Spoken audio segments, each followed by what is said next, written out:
Hello and a warm welcome to this week's Racing Postcast, brought to you by the Racing Post, sponsored by Unibet. Sam Hart back in the hosting chair after 2 weeks of David Jennings taking the reins here on the show. And David Jennings joins us once again, our Deputy Irish Editor, alongside Racing Post tipster Robbie Wilders, and as always from Unibet, we have Ed Nicholson. Usually I go to Ed first, but DJ, I just want to say a massive thank you for stepping in over the last 2 weeks. How's it been?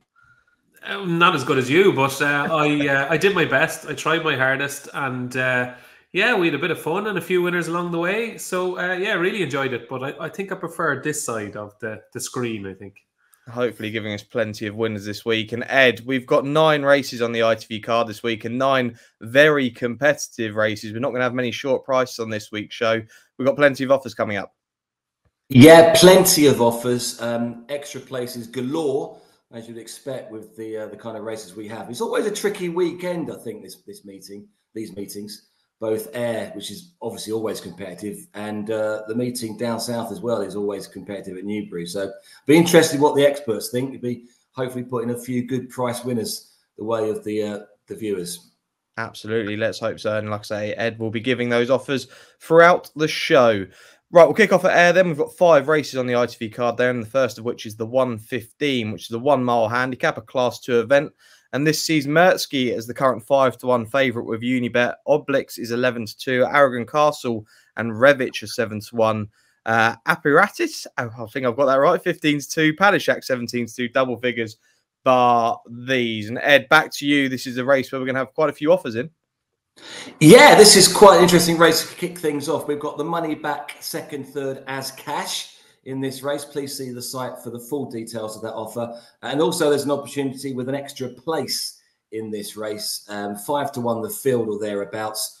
Really competitive Class 2 event. Good race, actually, to kick proceedings off on ITV. I found it really difficult. I normally like going for horses that are in form or, are holding their form, or improving horses that maybe the market haven't taken full recognition of. But in this race, I'm going for a horse whose form figures are 0-0-0-0-0.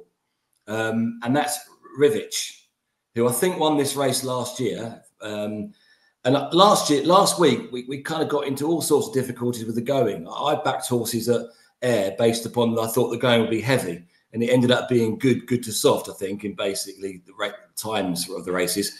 But here, I've had a look at the weather map, and I don't think there's any rain due at all at Ayr for the next couple of days. So I'm going to base the selections on it being good ground. And Revich has won on ground such as soft and good to soft, but he's also won on good. He won this race last year. He's off a handicap mark that he can well win off 88. It's the lowest he's been for a long time.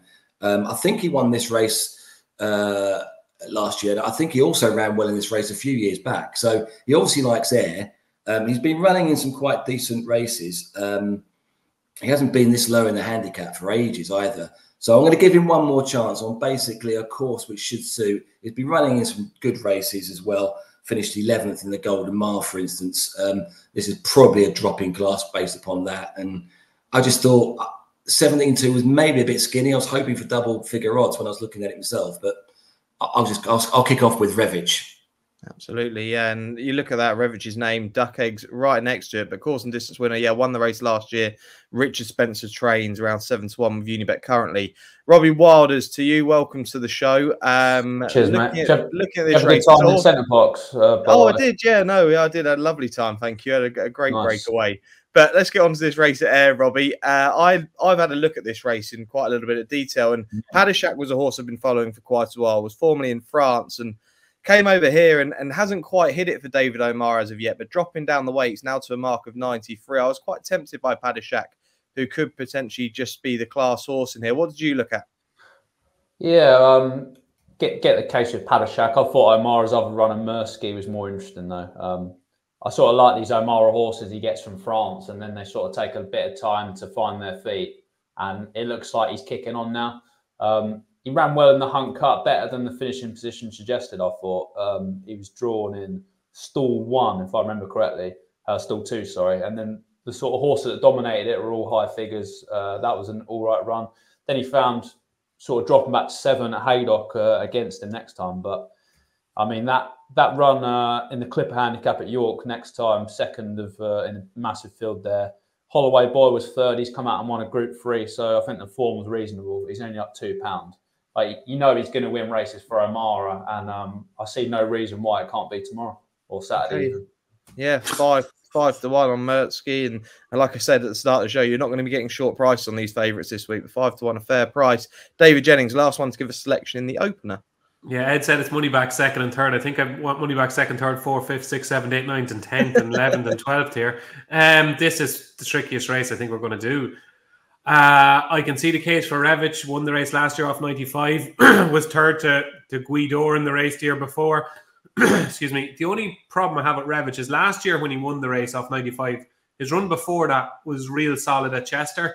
And I think he's ran in the same race at Chester this time and only beat 2 home. I know he wasn't beaten that far. It's obviously this has been the plan for a long time for Revich, so I could certainly see the case. For Mersky as well, I can see the case, and I could see the case for your horse as well, Sam. You know, you just never know how much these O'Meara horses are going to improve. But I just thought the real solid one, who probably won't win. I think it was last week Rodders started the case with, you know, he mightn't win, but... And I think this is a similar case here for Appiarist, for Kevin Ryan and Tom Eaves. Just keeps falling short. But the one thing I'll say about Appiarist is that on his last 4 starts, his RPRs have been higher than his ratings. So he's had 92, 90, 91 and 89. And he's run off 87 here. I thought the first 3 pulled nicely clear last time at York. And I thought that was a really cracking run behind Treasure Time and that big handicap, the big mile handicap at the Ebor Festival. Like, good horses in or around him. Zane Blue was behind him, who beat him since. Just thought he was real solid.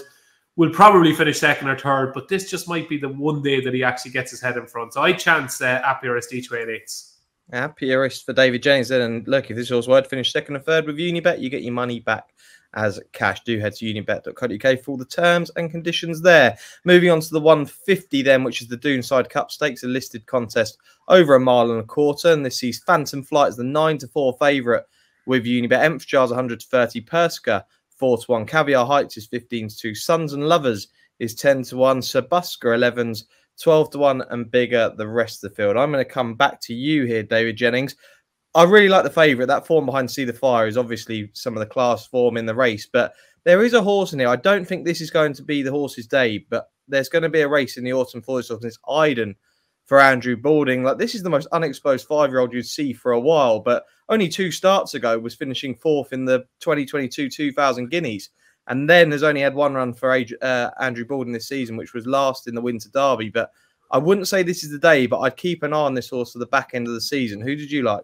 Yeah, he was lame in the Winter Derby as well. Yeah. And I was impressed with him when he won at Newmarket. And he's a horse that you kind of have no idea how good he is. So, yeah, he's definitely one to keep an eye on. Whether it's probably a big ask, I think the market will tell you plenty here.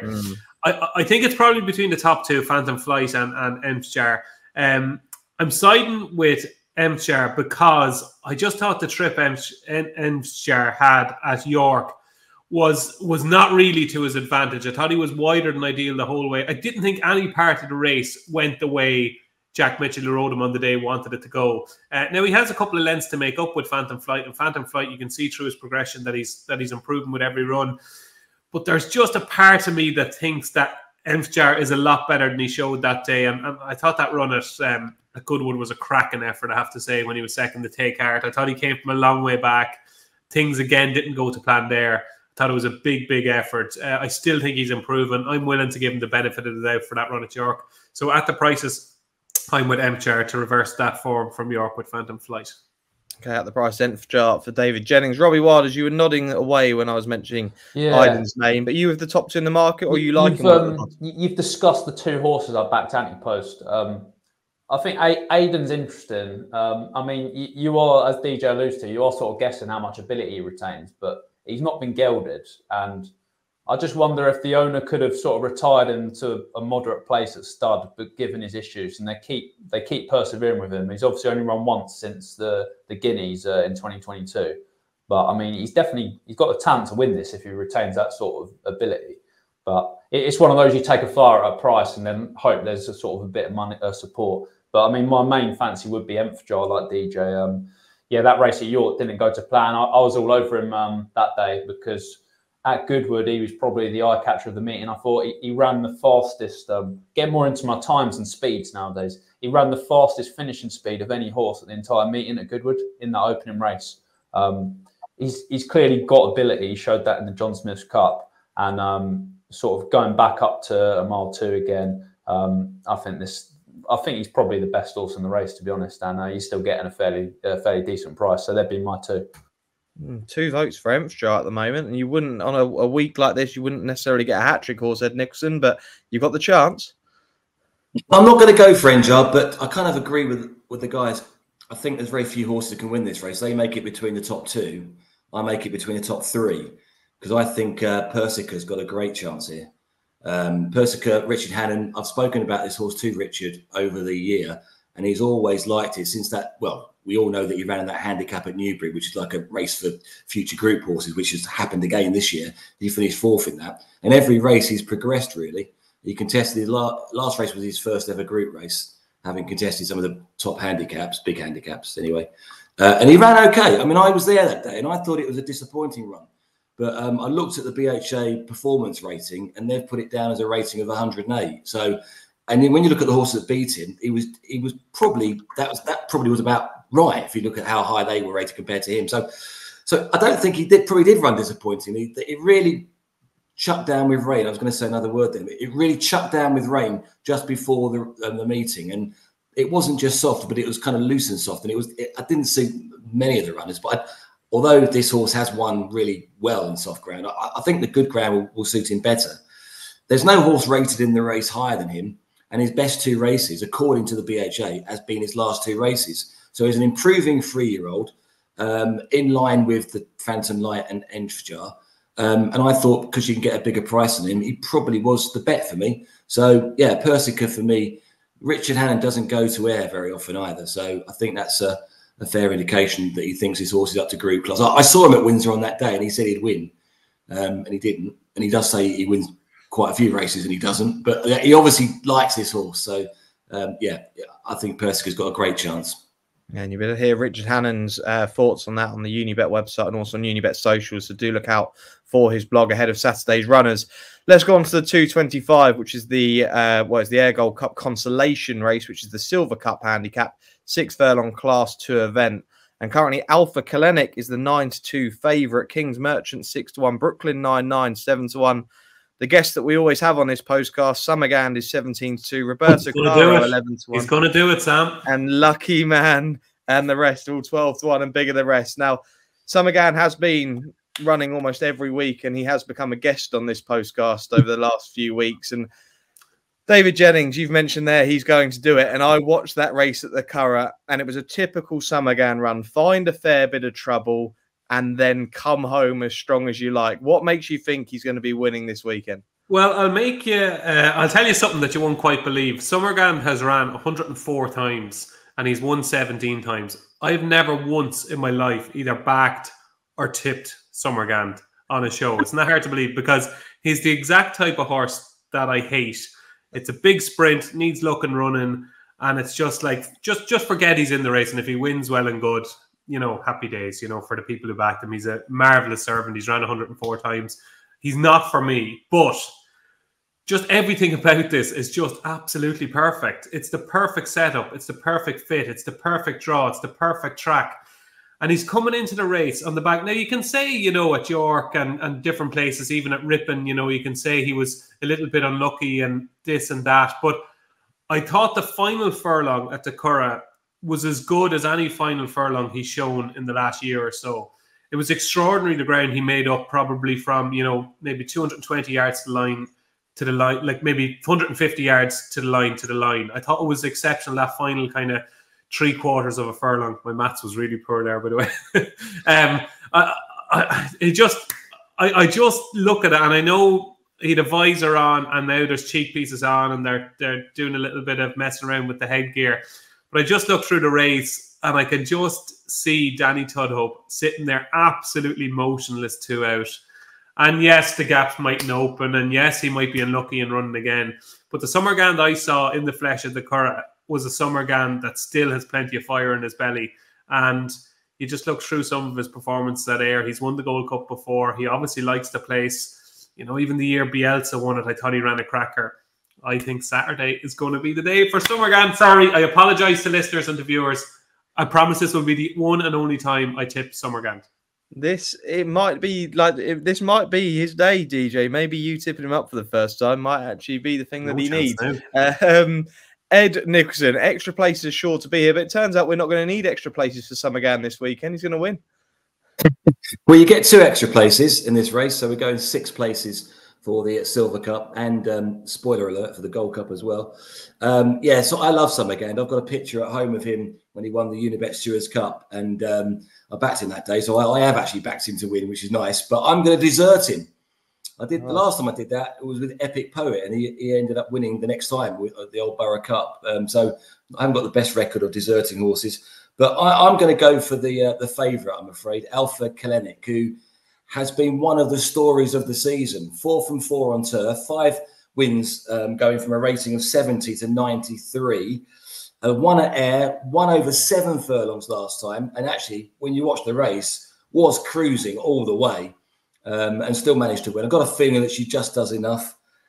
She's won on good to soft good and good to firm. She stays the 7th furlong, and importantly, she's got a high draw, which I think is quite significant in these 6 furlong races at this time of year. So yeah, Alpha Kalenic, not an original selection, but I love these sort of fillies that do well and at this time of year. So yeah, I'm going to go for her. Okay, Alpha Kalenic, you started the show. Go on. I would say, Sam, I did look at it and I did get a bit worried about the trainer form because he's 0 from 26 in the last 14 days. But I noticed that a week ago he had 5 consecutive seconds. So his horses aren't out of form. They're just a bit unlucky. Right. Okay. I mean, you start the show with a horse with about 5 zeros next to the name, and now you've got one with 5 ones next to the name. So complete contrast there. Robbie Wilders, please give us Summergand or give a mention. Nah, not for me. Nah, no thanks. I quite like Riverman Hooves, who's like double the odds. I mean, it looks like the owner of the Cool Silk Partnership have moved a few of their horses from Archie Watson's. He's debuting for Robert Cowell all of a sudden, but he's actually been running much better than his finishing positions have suggested this season. I mean, we know he's down to a lower mark than when he won the Palace of Holyrood House at Royal Ascot last year. And like you go back to his York run a couple of starts ago, he was drawn 19 of 19 when the first 8 home were 2, 8, 1, 4, 5, 6, 3. Like he's had no chance there. And then on his last start at Goodwood, I thought he ran a really good race behind a Simon No Chrisford handicap Dayton called Durham Castle, who looks pretty smart, really. Our handicappers gave him an RPR of 99 when he was racing off 80. That's quite a big disparity. And Riverman Hooves was best of the rest there. It suggested he's sort of coming back into form. And I mean, Robert Cowell is obviously, he's got a history of doing well with sprinters he eventually gets hold of. And he probably wouldn't have had much time to train him, to be fair. But this horse has definitely got one in him. And I'm gonna give a shout out to one at a massive price, Emperor Spirit. Not Emperor's Son, sorry, is the horse's name. I've not seen him in an awfully long time. I remember backing him for the Coventry Stakes last season. Didn't really get much of a run there, but he did look a really good 2-year-old for Richard Fahey last season. I remember he won his debut at Carlisle, beating a horse, Killian, who ended up being a really smart juvenile for Cole Burke. And he completely got wiped out at the start, and he did really well to win that, I thought. I mean, the form we're judging him on is old form, but he's come all the way down to a mark of 85, and I think Richard Fahey he's not bad at getting him ready first time out. So if that horse was strong in the betting, then I could see potentially a big run.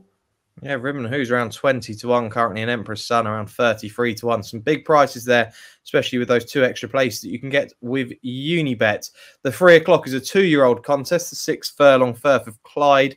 It's a Group 3 where Sky Majesty is around the 4 to 1 favourite at the moment. Englemere 6 to 1. Town and Country for the Henry de Bromhead Yard 13 to 2. Royalty Bay 15 to 2. Grand Marquis 17 to 2, along with More Lamb. Stormy Impact 9 to 1, double figures about the rest of the field. Back to you, Robbie Wilders. 2-year-old contest. Not as easy to find the winner of this, but do you like one?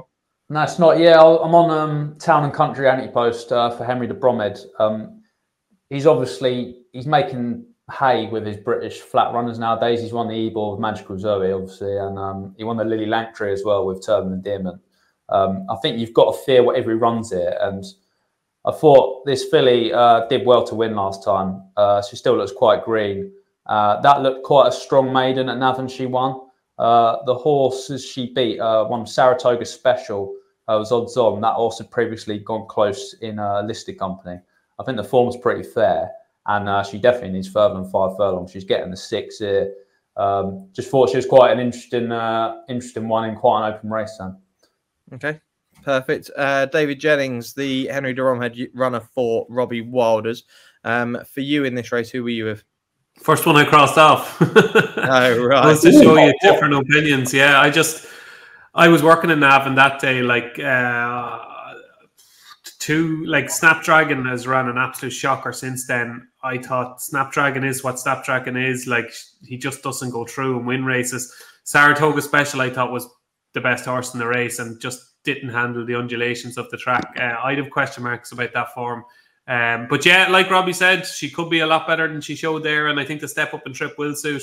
I know the first day she ran at Naas, they were expecting a big run. Like, I think she was back from 16s into 8s at Naas, and they were a little bit disappointed because I think she had ran the barrier trial and she had ran well. So it's just my personal opinion that I think a race like this might be too much for her, but as people will know, Robbie's a far better judge than me. So best of luck with her, Robbie. I'd be surprised if she finished ahead of Grand Marquis. Grand Marquis is like a filly who took time to really show what connections thought of her. Like, I know the day she ran on debut against Heaven's Gate, she was such an eye catcher, but she bolted up last time. Snapdragon, like on a line through Snapdragon, there's no possible way the Town and Country can beat Grand Marquis, because Grand Marquis was, I think, nearly over 7 lengths in front of Snapdragon the last day. But I think we saw a different Snapdragon against Town and Country than we did against Grand Marquis, because he just threw in the towel the last day. Grand Marquis will run well, but I just keep coming back to this Sky Majesty. Like, I actually think, like, there's 9-2 available. I think it's with 4-1 with Unibet, Sky Majesty. I don't think that's a bad price at all. Like, Hold a Dream, who Sky Majesty got up to beat, I thought she bolted up yesterday at Yarmouth. Like, she won by 1.5 lengths, but she was always winning and she was strong at the line. And Sky Majesty was well backed, went off 11-4, still managed to pin her down despite decent finishing speeds. It looked a strong filly stakes to me, I thought, at Newbury. And I have to say, when the decks came through for this race, I made Sky Majesty about a 5-2 shot. So I'm surprised she's as big as she is. So I'm going to side with Sky Majesty.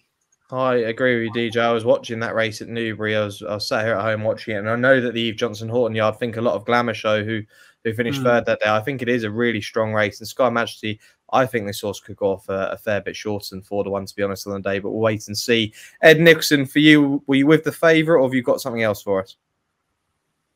No, I'm with Robbie, Town and Country. Oh,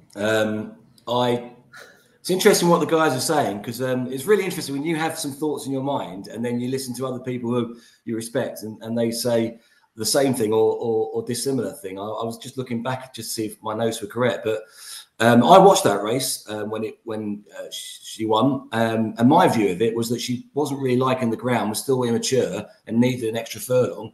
And I noticed that the Snapdragon was odds on the night before, and they flip-flop favourites, which kind of I thought the new favourite was obviously going to win, and it didn't, and they all finished together. And you might say, well, that's not very good. But if Snapdragon's a kind of horse that just keeps getting beaten, maybe she just keeps getting beaten by bad horses, but good horses as well. I don't know. I just thought Town and Country had a good chance here, based purely on the trainer stat and the fact that I think she might need a bit of soft ground as well. A Romantic Style, her half sister, was better on softish ground. She won a Group 3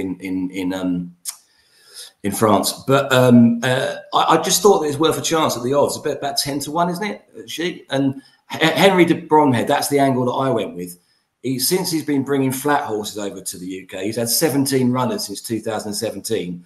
4 of them have won, and 3 of them have done so this year. He's 3 out of 5, as Robbie has told you. The most recent ones. He's on a hat trick. He's the last 2 horses have won that he's brought over from Ireland.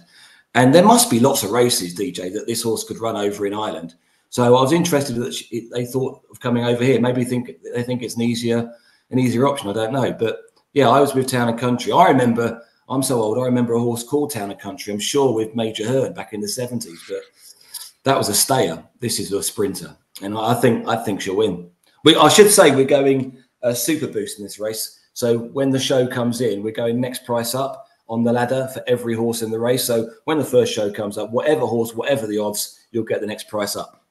Okay, perfect. There you go again. Head to unibet.co.uk for the terms and conditions there. But 2 votes for Town and Country, and with my vote in there, it's 2 votes for Sky Majesty. The 335 is the highlight on the Ayr card on Saturday. It's the Ayr Gold Cup over 6 furlongs. Ed's already mentioned we're going to have extra place in here, 2 extra places, 6 places in this race with American Affair, the 15-2 favourite, Ramazan's 9-1, Rohan is 10-1, Jordan Electrics and Billy Joe 11-1, Room Service and Lethal Levi along with Mustabshir 12-1, 14s bar these. Doesn't get more difficult than this. David Jennings, who did you like? Always a great race, like always impossible, but like always fascinating to try and solve. I like Mustabshir for the Goslins and Jim Crowley. I have a theory with sprinting, and it's obviously a very obvious theory, but I think sprinting is something that takes time and effort and practice. And I thought last time at Goodwood in the Stewards Cup, I just thought with Mustabshir, it was like as if it was a little bit of a shock to the system. You know, I think his previous 4 or 5 starts had been over 7, and he started off over a mile. Like, I remember the day he won his debut at Kempton over a mile. It was like, wow, what on earth have we seen here? It was the middle of November, winter, and I was like, this horse is an absolute machine. I think he got a Racing Post rating of 93 or 4 that day. Hasn't really fulfilled his potential, but he's only at 12 starts, and last time was his first start over 6, and I actually thought he was almost threatening to win at one stage, and I thought when he kind of got the near side and maybe 3/4 of a furlong out, I was like, oh God, he might actually get there, and he didn't. But I think that will really set him up for a big run here. I think it was a real education for him. He's obviously tricky. He wears blinkers, but he's got so much back class. You know, it wasn't that long ago he was running in proper races and he was rating 105. He's down to 100. I thought he did extremely well to get dropped a pound for that run in the Stewards Cup. He's drawn in the middle, which I think is just about perfect. Stall 15. So middle to high, I think, is where you want to be when you look through, like 14, 12, 25, 13. Baron Bolt was out at 21. Son of Rest 17. You have to go back, I think, that Don Juan Triumphant in 2017, I think, to get the last single figure draw on horse to win this. So draw is perfect. I think he's going to come on a ton for that run in the Stewards Cup. And yeah, I think he's going to be bang there. I can't see him not being in the mix, not being in the first 4 or 5. So I'm with Mustabshir. Mustabshir, 12-1 for David Jennings. Robbie Wilders, to you, please. Who in the Ayr Gold Cup? Yeah, I feel like I've been banging on about Rohan a while. I mean, he's got an unbelievable chance. He has sort of halved in price the last sort of week, but I mean, he's just off a mark we know he can win off, and he's sort of quite often trained to peak at this time of year. He was a massive eye catcher at Goodwood, I thought, and he was 12th in the Stewards Cup, but he was widest of all and had to be switched completely to the other side when all the action unfolded stand side. And then he just didn't get the pace to chase at Ascot last time. I can certainly forgive that, and I think he could be on the right side of the draw. I'm seeing a bit of pace low. And another one I like now at a massive price is 5,000 to 1. I think this horse has got a big sprint handicap in him. He was a bit of an eye catcher, I thought, in the the City of York Stakes. That was it at the Ebor meeting. He went off at a bit of fair SP of 87.77, but he hit a low of 3 to 1 in running over the 7 furlong trip. He just didn't get home there. He is an out and out sprinter, and just go back to some of his form. It's easy enough to make a case that he is quite well handicapped off a mark of 99. He wasn't beaten far by Montacid and Kim Ross on the all-weather early in the season, and if he is on the right side of the draw, he can definitely sort of pick up the pieces later on. Yeah, Rohan 10 to 1 then, and 5,000 to 1. He's actually 40 to 1 for the Ayr Gold Cup. And Ed Nicholson, it's a good one there for those 6 places here, extra places. Who did you like to fill those places? Yes, 6 places. Just a really difficult race. No strong selection, obviously, in this race. I just looked at. I thought it was interesting what Robbie said again, because I thought it was always going to be a middle to high drawn horse that's going to win this, even though there's some pace on the low. I think 93% of the winners since 2006 have been 8 or higher. And that put me off American Affair, to be honest, because he's a horse in form, won the Portland last time, looks like he could improve I think there was rumours that he might be put away and be, you know, they thought he's good enough for black type next year. But they decided to come back here and run again. Hafter has a chance, but it's drawn 4. So, I mean, and that's the main reason why that was the one I started on. And then when I looked at the stats, I went off American Affair a little bit. So I'm going to go for a horse that's drawn 23, and that's Northern Express. Michael Dodds has got 4 in this race. He's the one that's shortest odds. He won last time out over 7 furlongs at Ascot. Good race, making all as top weight. He's obviously one of the better horses in the race, and you would have thought that there's probably a better handicapped horse lower down. But I just thought what he did last time showed that he's in good form. He's not up much in the handicap for that. He did that off 102, I think. He's off 106. So he'll have to be a good horse to win. I understand that. But what is interesting, he's had 35 races in his life. He's only ever raced over 6 furlongs once before. And that was in the Ayr Gold Cup last year when he was right down the field. So maybe I'm barking up the wrong tree. But yeah, I just thought big price Northern Express, in form horse, one of the top horses in the race, was worth throwing a dart at. Northern Express 14-1 currently with Unibet. Like I say, 6 places with Unibet on the Ayr Gold Cup. 5 races already gone through. That's the whole of the Ayr card on ITV. We're going to be previewing Newbury shortly after this Racing Post Insider advert.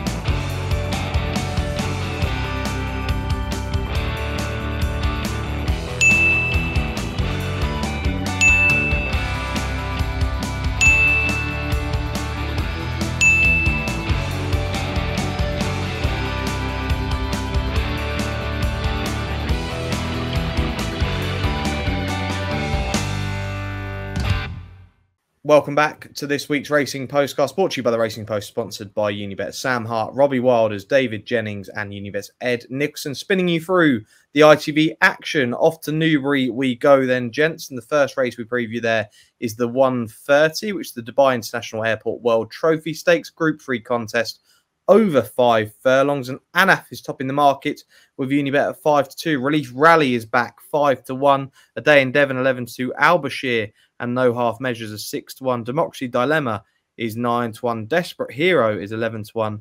Looking at bigger about the rest of the field. Robbie Wilders, I'm going to come to you first on this one. Relief Rally. We haven't seen this horse for a while. I was quite taken by Relief Rally before the season and thought this was the horse to be with. And dropping back to 5 furlongs, I think this is his horse's trip. It's just whether the horse is ready. But I think 5-1 could be a gift of a price. It could be. I did have a good look at her at the start of the week for this, to be fair, because, I mean, they tried to make her into a guineas horse, ran in the Fred Darling here. It didn't work out.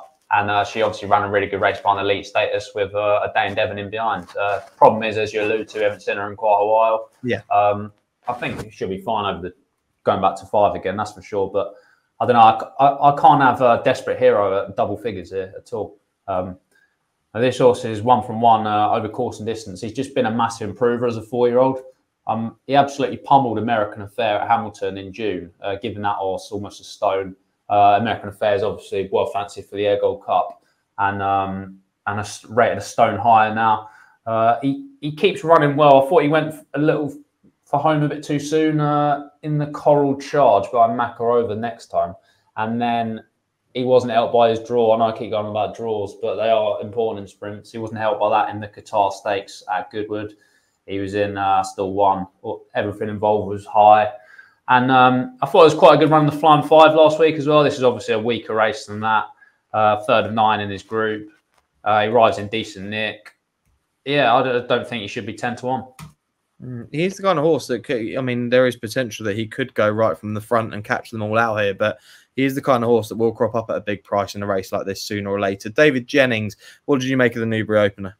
Yeah, I can see the case for Desperate Hero. I thought he gave Bradsell a nice toe into the race, and there's certainly no Bradsell in here. Look, I'm a sucker for Relief Rally, to be honest. There's 2 ways of looking at this. You could say, you know, that it was always the case last season, and even I distinctly remember an interview with William Haggis after she won the Lothian, and like he was very much like, oh, we hope she will progress into a 3-year-old, but she's small, and you know, we just don't know. And You know, obviously she looked like an out-and-out 2-year-old at various stages last season. But, like, they've kept her in training, and, like, the 18th of May was a hell of a long time ago. Like, it's is it 100 and something days? It's over 120 days anyway ago. And I just think with Relief Rally, she obviously must be working well, because there's no way they will bring her back for a race like this. And she needs, like, decent ground as well. So, like, I don't think they'd bring her back and say, right, let's have a go with the Abbey or something like that. I think she's obviously just working well. This race came up, and she's obviously improved throughout the summer. She's obviously had a setback, so that obviously worries me. But there's just something in the back. I think if they all perform to the best of their ability here, she wins. I think that's how good she is. I think she's top-notch. And even when she won the Louder last year, like, it was an exceptional performance. Her 2 runs this season, I can forgive her the run at Newbury over 7, where it was a funny sort of a race, and Bulgaria kind of, you know, had the run of the race. Elite status then next time at Newbury, that was a cracking effort. Like, do you know what I mean? Ahead of a day in Devon, there was some good horses behind Relief Rally that day. Like, even the likes of Queen of Mogans, who's ran some big races since, was hammered that day. So I think Relief Rally is the most talented horse in the race. If she's strong in the market, I would be really keen on her. So I just see what way the market works here. But yeah, I'd be with Relief Rally. Yeah, Relief Rally. I still think she's an out-and-out 5 furlong form. I did think potentially the 7 furlongs, even the 6, would be ideal for her this season. But now, after watching the last 2 runs, I do think she's just a bit of a pocket rocket. And over 5 furlongs, she could cause some damage. Ed Nicholson, to you then, last selection in this race here. Yeah, first of all, we're going super boost in this race. So 15 minutes before the race, when the odds come from the track, we'll be boosting every horse to the next price up the ladder, and so you'll get a bit of extra value there. I think beginning of the season on the Postcast, we were talking about Relief Rally, and we all thought the same thing, that exactly what DJ alluded to. The comment saying that we possibly wouldn't grow into a 3-year-old and maybe better sprinting. So William Haggis, as ever, has been very patient, and we saw how successful that policy was last week with economics. And he's waited till later on in the season, when she's won on soft ground. She's actually won on good soft, I think, and dropped down the distance, which I think is key, back to 5. She definitely has a chance. I noticed she's still in the Group 1 sprint of Champions Day. So they've obviously brought her back with that as the main task and this as a stepping stone. So, yeah, I can obviously see that she has a decent chance. Again, exactly the same as DJ. If all the horses run to their best ability, she probably would win. Although Anaf has got a rating of 114, and that's going to be my selection. Ran appallingly last time in the Sprint Cup, way down the field, second last. But that was Anaf's first run for a long, long time since she won in Dubai. Anaf won in Dubai. And Michael Appleby, as we have seen this season and last season, is very good at these sprints with older horses and getting them there on the day. I just thought enough, given that he's got a rating which puts him miles ahead of these. He won the Portland on soft ground, which I think will be significant at Newbury, because after last week's mistakes, where I backed a horse to win in heavy and it went off good to soft, I've looked at the weather. And there's apparently 80% chance of rain on Friday and Saturday. And that currently is good to soft. So that could be good to soft, let's say. Don't think it will go the other way. I think Anaf is worth a bet. So, yeah, Anaf's going to be my selection. But I can understand Relief Rally. I think I'm really interested in seeing Relief Rally run, because we'll see, has she grown since we last saw her for a start? And then is she as good a sprinter as she was when she was a 2-year-old? So we'll just wait and see. An informing race there on Saturday at Newbury. The 205 then is the Autumn Cup Handicap. This just shy of 1 3/4. And Waxing Gibbous is the 130 favourite for the David Manuzia stable. Labour Powers 5-1. Chillingham is 8-1, along with Ayr Gold 1. 9-1 Qatari. Not So Sleepy Aquam. They're 10-1, 12-1 about the rest of the field. It's the kind of time of the season, DJ, where the David Manuzia horses come into form. We start to get this softer ground, the autumn period. We often see their horses run well. What do we think of Waxing Gibbous at the top of the market? Sure, like, she's got a cracking chance. Like, you just have to, for subscribers will know that Tom Siegel sends out his 2 for the tracker every Saturday, and he said this was his eye catcher of the whole season.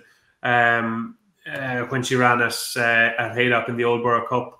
A cracking run, like really cracking run, and the two of them pulled way clear of Dancing in Paris in third. I was really keen on Knightswood that day, who finished fourth. Knightswood to me is one of these horses that will just suck you in so often, because he runs the same when he's unlucky in running as he does when he's lucky in running. So Knightswood is just, I think he actually likes finding trouble in running, and it actually suits him. So the last day he got a perfectly clean run, and he still didn't perform any better. So if you're going in again with Knightswood, I think you want a little bit of traffic, to be honest with you. But I can't go in after the last day because he'd no excuses. Waxing Gibbons deserves to be favourite, and it's going to be extremely hard to beat. But the one that I can't see finishing out of the first three, unfortunately, there's only 15 runners, so it's not 4 places. Chillingham. Chillingham to me is going to win a nice race, and this could be it. Like, that was a cracking effort in the Ebor. Like, I'd say, if Callum Rodriguez had his chance again, let's just say he wouldn't be quite as positive as he was. He still only beaten 8 lengths. It was a hell of an effort. Prior to that at York, they just got away from Chillingham, and he stayed on into third behind Crystal Delight. Really good run at Ripon the time before. This is just perfect for Chillingham. It's very interesting to see that William Buick has been booked. I can't remember him riding for Ed Bettel on too many occasions, and you just look at the Ed Bettel stable. Like, if Ed Bettel trained me, I'd nearly win a sprint. He's just, I think he's had 7 winners or something in the last 10 days. And like, I know you can say 7 winners last 10 days, sure, Aiden or William Haggis or somebody, but this is Ed Bettel. Like, his horse are firing in all cylinders, and it's not just the 7 wins. Like, when you actually go through his record, I think I could be wrong about this, but I think maybe 6 horses have finished second as well. So not only has he had the 7 winners, I think he's had 6 seconds as well. So that's 13 horses have finished in the first 2 for Ed Bettel in the last fortnight. Like, that's astonishing stats for a trainer like Ed Bettel. William Buick is booked, flat track, 5.5 furlongs. It's just absolutely perfect for Chillingham. The only thing that worries me is that Waxing Gibbons is, as Tom Siegel, Mr. Pricewell, says, way ahead of her mark. She could be, but if she's not, I think Chillingham will win. Yeah, well, look, Waxing Gibbons is 130, but Chillingham's 8-1, so you're getting a good price about Chillingham with William Buick on board. Robbie Wilders, who did you like in this? Yeah, I had a good look at Waxing Gibbons at the start of the week. I know it's somewhat obvious because she's favourite, but I didn't go in because I thought it might be the ground might be too quick for her, but it looks like there's going to be a slight ease. I think she's by far the one to beat, as DJ alludes to. Sort of pulled well clear in that Old Borough Cup with Epic Poet, who's been in outstanding form lately. And there's a big gap to the third. I mean, the other horses that are up with the pace sort of fell out the back of the telly. I think she's definitely got something in hand off £5 higher. And I don't like to sort of get involved with too many favourites in these big field handicaps, but I think odds of 7-2 are pretty decent, to be honest. Okay. Fan, the favourite is Robbie Wilders, Waxing Gibbons. Ed Nicholson, you're the last one to give us a selection in this race. Who is it for you? Well, DJ will be happy because although there are 15 runners, you do get an extra place with Unibet. So hopefully he'll take that on board with Chillingham. I agree. I very much agree with Robbie. I thought Waxing Gibbons looked an absolute good thing based on the last performance, at least, when everything everybody said looked as if Waxing Gibbons was going to win. Holly Doyle last off the bridle, ran on, beat a good horse in a good race, still well handicapped, only had 5 runs, and it is going to be softish ground. So Waxing Gibbons was withdrawn on good to firm, as Robbie alluded to. Wouldn't want the firm ground, but it's not going to be firm. So yeah, I thought Waxing Gibbons was a really good selection here. Anybody who backed over 4.5 alluded to's in the show has just copped. Alluded to is the phrase of the day. Yeah, well, Robbie and Ed. We lost you for a second there, DJ. I thought you were just going off the bat Chillingham with those extra places with Unibet there. No, it just froze on me. After I heard my 5th alluded to, I signed off. Right, let's move on to the next race then, gents, which is the 240 at Newbury, the Dubai Duty Free Handicap, over 1.25 miles. Flying Frontiers top in the market at 7-2. Involvement is 5-1. Quietness is 6-1. Whipcracker is also 6-1. Fancy Believer 15-2. Bolster and Canoodle 10-1, 11-1, and Bigger the rest of the field. Robbie, I was quite surprised. I thought Quietness was quite a nice price now. I know this horse is going up the weights constantly, but as consistent as ever she is. I'm really, really like this horse. I think she's just game as anything. I thought she'd be a little bit shorter. I thought she'd be around sort of the 7-2, 4-1 mark, but I don't know how you looked at this. Yeah, that's pretty fair. I mean, she never goes up by far because she wins narrowly all the time, but she's got a very nice attitude. You couldn't rule her out, but ultimately I didn't really like any of them at all. So when that happens, I try and find an angle that runs at massive prices. And I thought the rank outside of Gray's Inn, who's like 50-1, was potentially interesting. We've got absolutely zero form this season, but she's been running in much better races than this, like listed races. She sort of bled from the nose in one of them, in another one at Sandown behind Spiritual. That was sort of run at a bit of a farce of a pace. On her 2-year-old form, she's on a fair enough mark of 88. She wasn't beaten far by horses like Content, Fallen Angel in top juvenile races. We're obviously taking a bit of a gamble about how much ability she retains, but if Jack Shannon, who's got a pretty good level stakes profit strike rate at Newbury, can sort of get her back, then she can definitely make hay in this. She's gone from sort of carrying sort of 9 stone plus in listed races. Now she's carrying no weight whatsoever in a handicap. So I thought she might be interesting. Never against a 50-1 tip on the Postcast, but Gray's Inn. Big price from Robbie Wilders there. Beat that, David Jennings. Yeah, I have a similar sort of approach. Haven't gone 50-1 Gray's Inn, but it was one of those where, look, I'm a fan of involvement. He's 103 is probably, like, he's not a 115 horse, like, so it's hard to know what to do with involvement. I think he'll run well, and maybe he is the most likely winner. But the horse who could win or could finish last is Laffy for William Haggis. Laffy absolutely bolted up in a handicap at Newmarket last November at 20-1 that day for Kieran Fallon. Just got his own way on front and absolutely bolted up. And there are days where he looks extremely talented. Like, he got a Racing Post rating of 106 that day. When he won his maiden at Nottingham, he came from the clouds to win. And I said, whoa, this is a really smart horse. And then he actually ran in a Derby trial when the Derby trial was running the all-weather at Lingfield behind Military Order. Like, he actually ran well in it as well. He's only ran 9 times. And, like, he's obviously not a Group 2 horse or anything like it. But he runs here off America 95. Tom Marquand rides. William Haggis back from a break. Bit of cut in the ground. He just could be anything. I've no idea what he's going to do, but he could win. Okay, Laffy, yeah, another one at a decent price, taking on the top ones in the market. Ed Nicholson, how did you look at this? Yeah, once again, as ever, the ground is going to be key. We spoke about Quietness. If it is soft, she won't run, I don't think. Been pulled out last twice, it's been soft ground.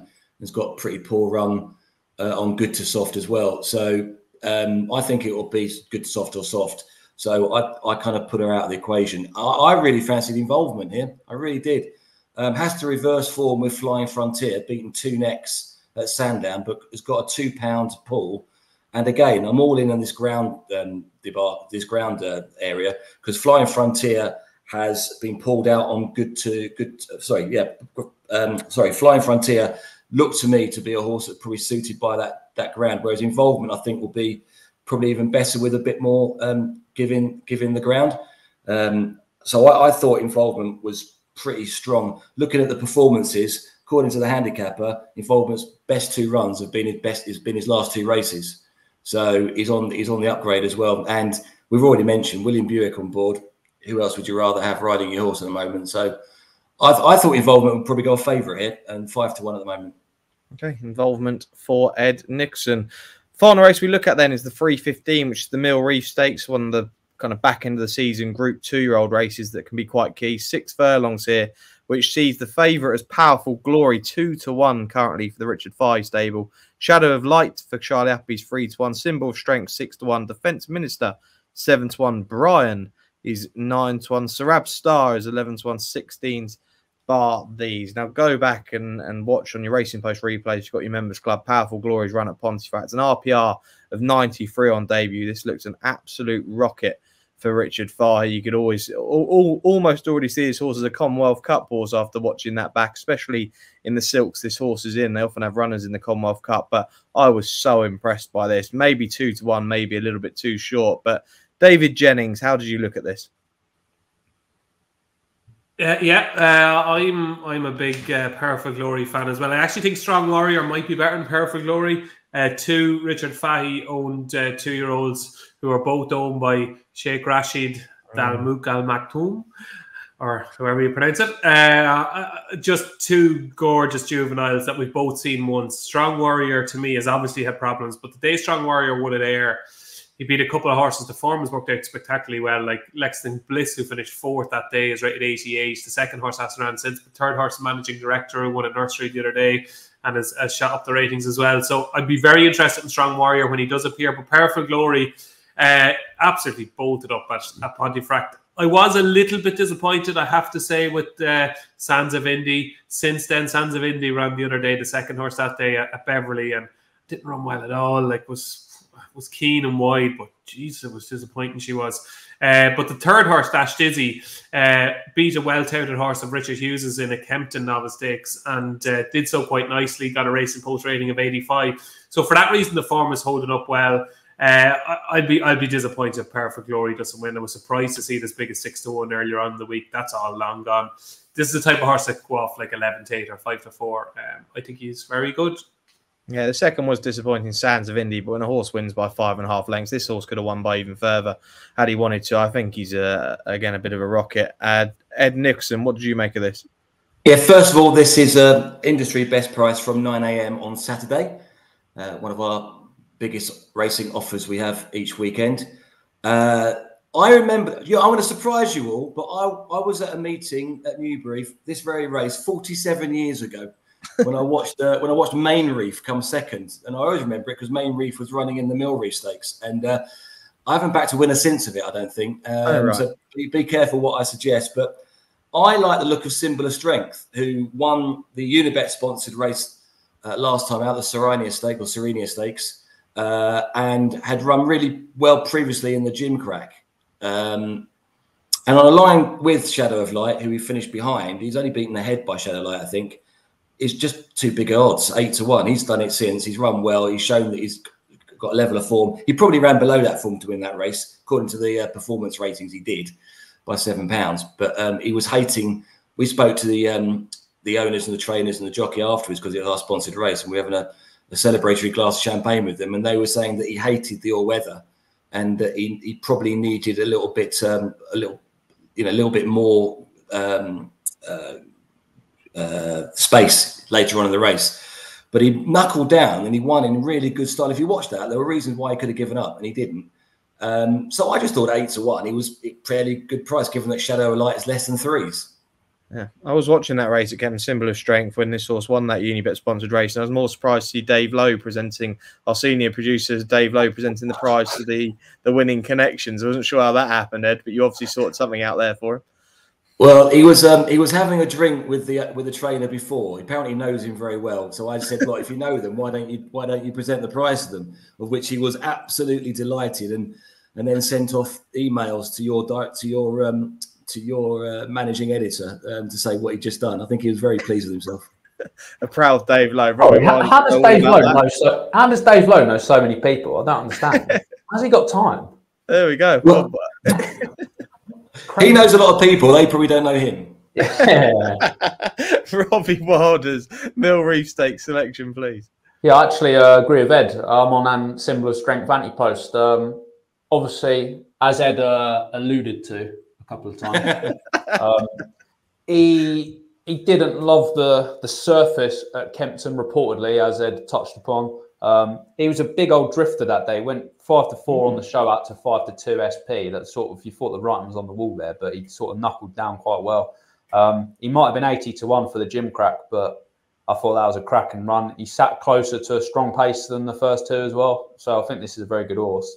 And it's just, you are obviously right, the Powerful Glory might be something a bit special. And it's interesting that Sheen Orr's going to Newbury when Fahey's only got one runner there. He's got 12 at Ayr, so that's obviously interesting. But it's just not in my nature to back a once race horse at a short price. So I think I'll bank on the proven form of Single Strength. I'll tell you what was interesting is that after the race, it was all about Middle Park. Apparently all connections had backed him for the Middle Park at big odds. So the fact he's going here, even though they've got some tasty anti-post vouchers, that also put me in this camp as well. That is interesting. Wasn't aware. Similar strength. 2 votes for this horse then, Ed and Robbie with this horse, and myself and DJ. It might be boring, but with Powerful Glory, who could be the star for Richard Fahey and Oshin Orr. And that's it. 9 races from ITV covered. Shortly after this advert, we'll be getting any other selections along with our best bets for the weekend. Want betting on the horses to be anything but flat? With an app that impresses every time out. You're on. Want to watch live streaming of races in the UK, Ireland and around the globe? And get a chance to win even bigger with 3 Uniboosts every day on any horses you want. Unibet, you're on. Welcome back to the final part of this week's Racing Postcast. Sam Hart, Robbie Wilders, David Jennings and Ed Nicholson now giving you any other selections for the weekend. Before we get the best bets, we see if there's anything away from the ITV cameras that the panel like. David Jennings, anything for you this weekend? Yeah, I like 2, 1 in Ireland and 1 in England. And the 5 o'clock at Newbury, Harry Charlton, who produced arguably the most eye-catching, I would say, was the second most impressed I've been with a juvenile this season at Sandown on Wednesday after the line in winter. That looks like an absolute machine, that horse. But Amphius runs in the 5 o'clock at Newbury, crying out for like a strong pace and a big handicap, gets that here. And I think a mark of 91. I'd say this is not far off a group horse. Got a nice little confidence booster, Beverly, last time. Has traded short and run in the past. Ryan Moore rides. This is a good horse that he's run off mark of 91. So Amphius in the 5 o'clock at Newbury and 1 at Navan. We have got a 7 race flat card at Navan. And in the 2:35, Don't Spoil a Sale, ran at Laytown actually on Monday night. And just got kind of taken out of his comfort zone. Got into a bad position. But I actually like what Don't Spoil a Sale did from the kind of furlong pole to the line. He was only beaten just over 2 lengths. And I just thought the way he finished the race suggests to me that there was a bit left in the tank. And it's interesting that Aidan McGuinness has got him out again quickly. I would say he takes a bit of a drop in class here. This is a race he should be capable of winning. So Don't Spoil a Sale in the 2:35 at Navan. Okay, 2 from DJ there. And yeah, that Cosmic Year at Sandown yesterday was absolutely worth watching. That back on your Racing Plus Members Club replays. Anything for you, Robbie Wilders? Not for me, thanks, mate. Keeping to the 9 races on ITV. And Ed Nicholson, is there anything else, or do you want to just go over some of the offers that you've got from Unibet? Just give a reminder. Yeah, no selections, but we've got so many offers this weekend. We have a page called unibet.co.uk/enclosure where we put all the offers and promotions on every week. So do go there to find them all, because there will be others. We're recording this on Thursday, but we've got, the best ones are the money back second, third, and the opening race at Ayr, and then those extra 2 places in both the Silver and the Gold Cups up at Ayr. So yeah, do check out on those races, 6 places. Okay, there you go. All the offers, yeah, unibet.co.uk. Look at all the terms and conditions there. I'm going to catch a few off guard. I want to ask a question just on an anti-post angle for the rest of the season. Is there any flat horses that the panel are looking forward to? Just one horse. Robbie, this might be a bit easier for you because I've read your anti-post column this year, but you might just want to go over your selection. Just one horse that you might be looking forward to going into this autumn campaign. I quite like Tiffany. I know I got in touch with Tom Siegel the other day because he was doing his anti-post price-wise, and he was looking for quotes for Tiffany. And I said, I was trying to find out whether he tipped her, and he was eyeing it up. I haven't tipped her personally, but I think there is a danger of this sort of German form being underestimated. She's got a really nice profile. She might have got beaten in Lancashire Oaks, but that was only a week after she won really impressively in the Hopping Stakes at Newcastle. I think she's a Group 1 horse, and I just don't really fancy Kalpana in that sort of test. I think she's more of a speed horse. I'm not sure if she wants a real slog in soft ground, whereas Tiffany does. So I'm on her in the Champion Fillies and Mares. That'll be my main one, Sam. Okay, I look forward to Tiffany. David Jennings, is there any horse that you're looking forward to for the back end of the season? I think you're alone with that tip, Robbie. Ed will get that joke. Right. Ed will get that joke. Oh yeah, no, I do. Ed made that same gag actually about 3 months ago. Oh, did he? On this very show. So I've got Ed's sloppy seconds. Just one for me. I've been saying since March that Montesib would win the champion sprint, and going into the Sprint Cup, I was hoping he'd run well with a view to the champion sprint, because 6 furlongs soft ground Ascot has just made for him, and he's getting better and better, and he ended up winning the Sprint Cup. And I think because he's a bit older, it's kind of gone under the radar a little bit, but I just don't see any negatives in Montesib in the Sprint Cup. He's still freely available, I think, at 6s. He should be 3s. Like I know Kinross was really good last week, but to me, Montesib is the horse to beat in the Sprint Cup, and he's beaten Kinross already this season. So yeah, Montesib in the champion sprint. Yeah, one there. I'm actually going to surprise a few with mine. Well, I won't surprise a few, but it's the first time I'm going to be backing this horse this season. It's in the. You said Big Rock. I'm going. It is. But I'm signing off. I'm signing off. Whoa! Let me make a case for this horse, because there was a massive argument last year during the QE2 when we did the preview. I think it was me, G-Rod, Tom Part on the show, and we were arguing who was going to nap up Big Rock for that QE2, right? It was about 6-1, 8-1 at the time. But how this horse is 20-1 based on this horse's last run at Woodbine, go back and watch that back. This horse has still got, he did. But this horse hasn't encountered the soft ground that we all know this horse loves and enjoys all season. If this horse turns up back here, I don't know if this is the plan, but 20-1 at the moment for this race, this horse goes back on soft ground, is absolutely ludicrous. I really do believe that. If you look through the rest of the field, the horses like Henry Longfellow and Docklands and Nashua all ahead of this horse in the market. There's no chance on the day, if it turns up soft and this horse is there, that he's going to be 20-1. He should be single figures. I think he's be the first time I back him all season. But if he does turn up here in soft ground, I think he's a really, really good bet against Charity. Yeah, look, you make a money mess, and you make a valid point. I think. I think the only reason we're slagging you is because you'd back Big Rock to win the Grand National. I think. No. I generally haven't backed him all year. I haven't fancied him all year. But this is the time where I think generally he's worth a bet. If I knew he was turning up at 20-1, is a great bet. Ed Nicholson, anything for you for the back end of the season? Not on the flat. I'm now looking forward to the jumps. So we've obviously got the Unibet jump season opener on the 10th and 11th of October. So I'm already looking at that. And then the Veterans Chase Series, the second series of the 2.5 mile middle distance, that begins on the 27th of October. And then we've got the Road to Cheltenham, with the champion hurdle being the culmination. That begins in mid-November. So really busy time. I'm at Nicky Henderson's on Sunday. So I'll be looking forward to seeing some of those great big chasers and strong hurdlers on Sunday. Absolutely, yeah. The jump season is just around the corner. A lot of smiles on some of the jumps fans' faces at the moment. Let's get the best bets then for this weekend, gentlemen. Who are the best bets? I'll kick things off and keep things fairly simple in the Firth of Clyde at Ayr, the 3 o'clock. Sky Majesty at 4-1 for the William Haggas Yard. We've already made, DJ made a really good case, but that run at Newbury could turn out to be a really, really strong race. And this horse is so unexposed. I think 4-1 could be a bit of a gift, could go off shorter. So I'll take a chance on Sky Majesty at 4s. David Jennings for you. Oh, bless me, Father, for I have sinned. I'm going to go somewhere grand. I am 105th time.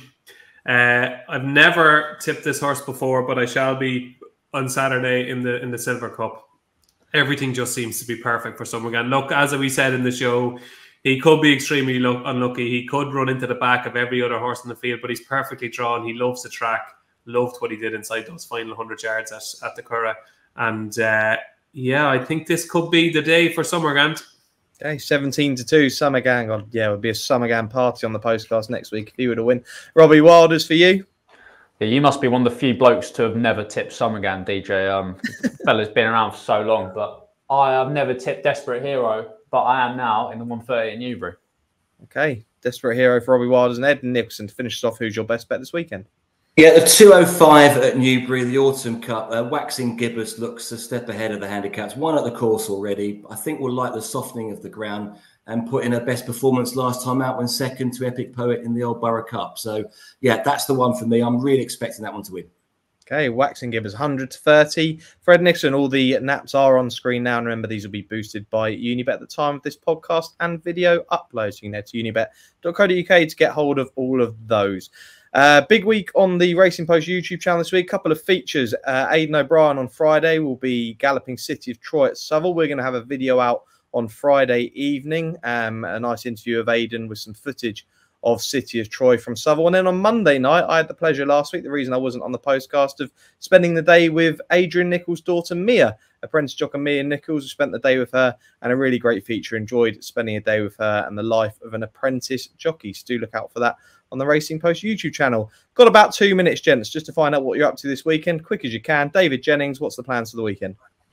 Aoife's away in France at a 40th. So I'll have one kid here and one kid here, and trying to put them to bed is not going to be easy, but we'll give it my best shot.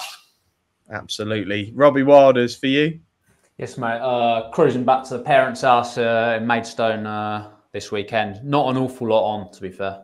No, do you want to do a bit of babysitting, Rob? No, do you fancy a bit of babysitting? I think I'll be a bad influence on your nippers, DJ. We pay well. We pay very well. Ed Nicholson, and for you?